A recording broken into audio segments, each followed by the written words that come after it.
So I wanted to discuss the Tom Brady documentary that ESPN Plus is going to be putting out. I think it said it's like a 10-part series just over his career and everything else, which is kind of funny because his career is still going on and he's still playing probably some of his best football of his career right now. And it's just crazy. This documentary seems like it's going to be a lot of fun. It's not going to be on the level of the Jordan documentary, I think, at all, because the Jordan documentary I think is kind of like a one of a kind thing. Like, I really don't see there being anything that ever compares to the Jordan documentary. Now, based off of what I saw in the first episode, this had me, my eyes never left the screen once while I was watching it. It was intriguing from start to finish. There was a lot of fun. There was a lot of things that I never knew, because I'm not older by any means, so a lot of the stuff I never knew to begin with. But a lot of this stuff was really, really cool to listen, talk about, just hear these guys, their takes on everything.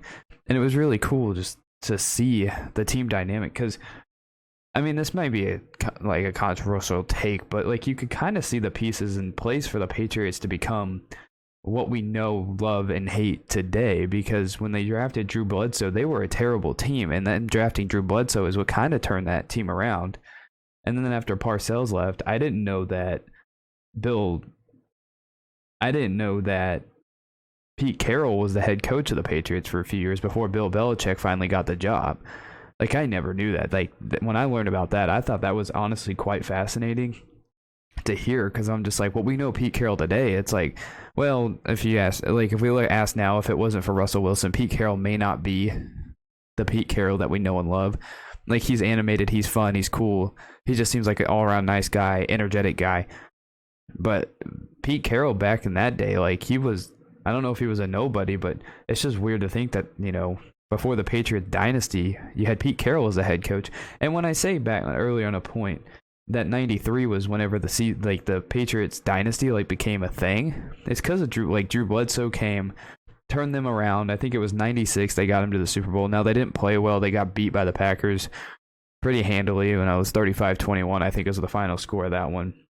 But I mean, those pieces were kind of in place. So the drafting of Drew Bledsoe, whenever Bill Belichick went over and started to run the defense for the Patriots, just his defensive mind, like, you could see his defensive mind, because I think even Tom Brady's biggest fans will admit that when the Patriots were great those early years, it was never the offense that was doing anything. That defense was amazing. It was physical. It was tough. It was a tough, hard-nosed defense, and that's credit to Bill Belichick. Because if you look obviously the Patriots, the ways of the Patriots changed when Bill Belichick came in and became the head coach of the Patriots in that 2001 season, I believe.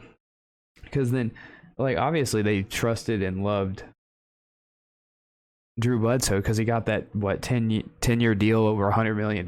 So obviously the franchise loved him. They knew he was going to be their guy for the future. So there was pieces in place, and then Tom Brady getting drafted to the Patriots. No one expected him to ever be anything. They just saw him maybe as a second, third string quarterback that was just going to be there to fill in if they needed to. Well, when he needed to, he stepped up huge in a big, big way. It was fantastic. A lot of this stuff was just really, really fun to learn about. Because Tom, when he was there, he was when he was at Michigan, he was always a hardworking guy. He even admitted he didn't know what he was good at physically.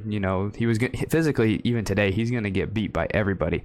But I think what makes Brady great is his football IQ, his smarts, his ability just to read plays and just do the little things correctly is what I think honestly makes Tom Brady so good. It's just his ability to know just every situation and how to be great in those situations, and even early on. Because if you look at the 2001 season, now the 2001 season was obviously halted by a really unfortunate event in 9/11, and I know in the big world, in the real world, things are bigger than football, but just the way that team rallied after that situation was cool, fantastic. It was awesome to see. But then even after that, the Patriots, real world, obviously, it was terrible. It sucked what happened 9/11. It was one of the worst. It's the worst thing to ever happen. But then you look at like that week after when they came back, Drew Bledsoe getting injured. And it wasn't just a little injury. It was a massive injury. I think I never realized how severe the Drew Bledsoe injury was. Like, I think they said he lost 2 pints of blood of internal bleeding.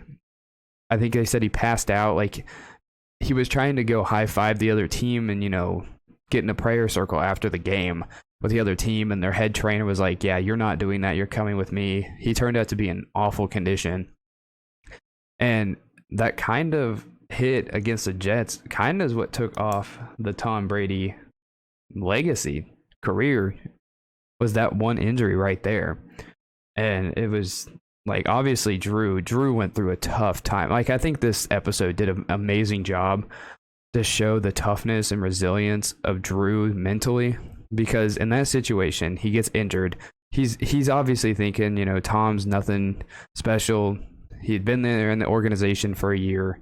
He was just a backup quarterback, but he never thought Tom was going to take over his job. I mean, at the time, I honestly don't think anybody did, because that defense, or that team, was ran by their defense, and Brady was just there to step in and just not lose the season for him.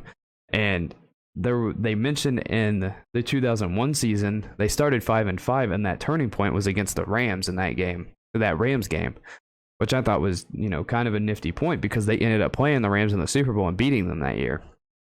So I thought that was really, really fascinating and cool what they touched on that. But I think they did they did Drew good in this episode. Like, he obviously went through a lot of troubles, and like, I think everybody can feel bad for Drew, because Tom Brady was literally in there just to keep the seat warm till he got back. And I mean, they didn't really, like, they even admitted, like, that team was carried by the defense, Bill Belichick's mind. Like, the offense was nothing special. And so, I mean, obviously, I think at the time, Drew Bledsoe might have been an upgrade from Tom Brady. I mean, look at the way the Patriots felt about him, a 10-year, $100 million deal. And 2 games into that, he's already out. And little did we know at the time, like, he would lose his job forever to Tom Brady. And I thought that was, it's just the story behind it's kind of just intriguing to learn about. Because, yeah, and then I mentioned the 2001 season, the 5-5 start. That was just that poetic justice almost. That was kind of a nifty fact to learn about. But I mean, if throughout this documentary they did Drew justice, like, he was an ultimate team player. Like, he was obviously bitter about it. He was like, well, that's my job. Like, I got injured. And he even said in the beginning of it, he was like, well, he thought he was playing his best football of his career at the time. And he loses his job because of an injury and never got his job back. And I couldn't imagine how frustrating that is for Drew. But like, and even before Drew got injured, like, his leadership on the sideline with Tom Brady, just like willing to answer all the questions, because Tom wanted to learn too, and just the questions Tom was asking, Bledsoe's willingness to answer all of them, that was a lot of fun and intriguing to learn about as well. But just throughout the injury process, like, Drew, obviously, you could see in his face when they were doing the interview, like, he wanted his job back. Like, he was miserable. Like, the way he lost his job and then to not get it back, like, that had to be rough on a team. Now, like I said, that they started 5-5, they rolled off, won 6 in a row, finished the season 11-5. But as a team,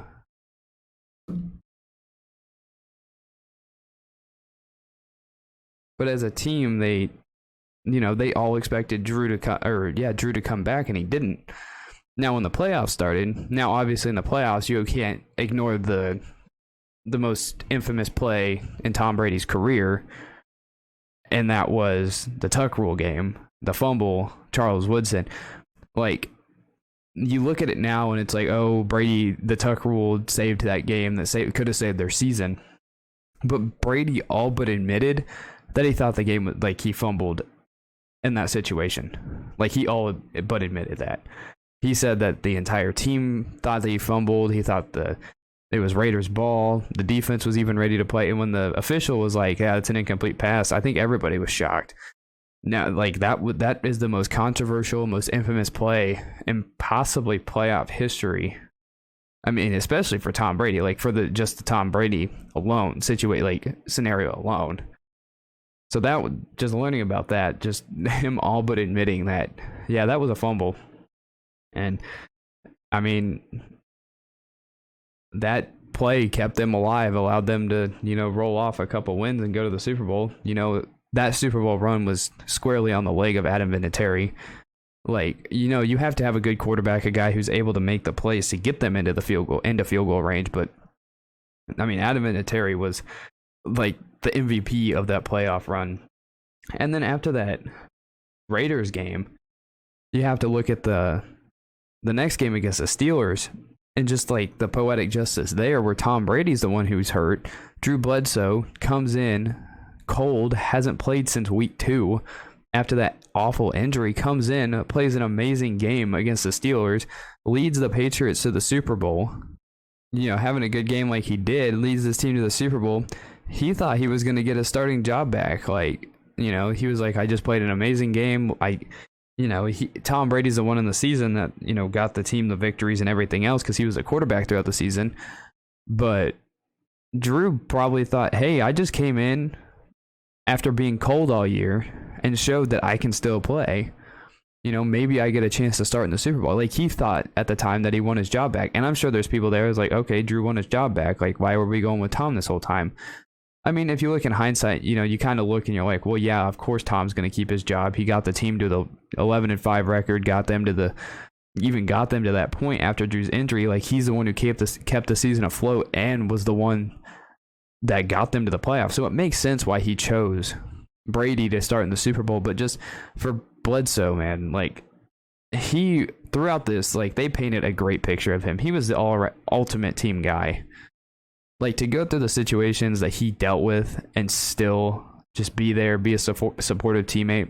Like, this is the Brady documentary, but this episode, this really showed what a guy that Drew Bledsoe was. And it just shows, like, the team as a whole, how they buy into Bill Belichick and just their ability to rally around a coach, and they believe in their coach, and the coach believes in them, who just wants to get the best out of everybody, who just wants to win, and he'll put the team in the best situation he thinks will help them win. So I thought that was kind of cool. And then obviously Brady goes to the Super Bowl, wins it, and again, they paint a good picture of Drew. He was like, man, this sucks. This was my team, and another guy won it. He was still the ultimate team guy. It was that Super Bowl. It was just kind of fascinating to learn about, because you look at the game itself. They even had mentioned it could have been a blowout, but they had to get some penalty. They had penalties and everything else in that game. Those little nuanced things are kind of fun to listen to and learn about in a game. But it's fascinating just to see the team chemistry that team had, with Drew Bledsoe obviously so upset that he lost his starting job, and just to have Tom Brady win the Super Bowl, and he was still a supportive guy, still there for him. And then you have to mention in that Super Bowl, Tom Brady led the game-winning drive to help them get into field goal range to win the game and kick the game-winning field goal. So, like, I think as much as this is a documentary of Tom Brady, if you want to compare it to the Jordan documentary, like, they mentioned a lot about Scottie Pippen in this, and obviously the Tom Brady legacy doesn't even start without the Drew Bledsoe injury. So the fact that they gave Drew so much time to tell his side of the story, say, hey, yeah, I'm upset, but as hard as it is, like, you can tell even by the interview that he had to put everything he had into being a team player. And I mean, it's understandable why it could be tough. Because if you lost your starting job to a guy that you thought was going to come in, keep the seat warm, and then come back and lead this team to the Super Bowl, and the other guy did it. But like, just off this first episode alone, I think it's going to be fantastic. It's fun as heck to watch. I really do. It's not going to be the same level as the Jordan documentary, even though I couldn't keep my eyes off of that one. I don't think I'm going to be able to keep my eyes off of this one. But I thought it was a fun episode, really interesting, and I can't wait to see more.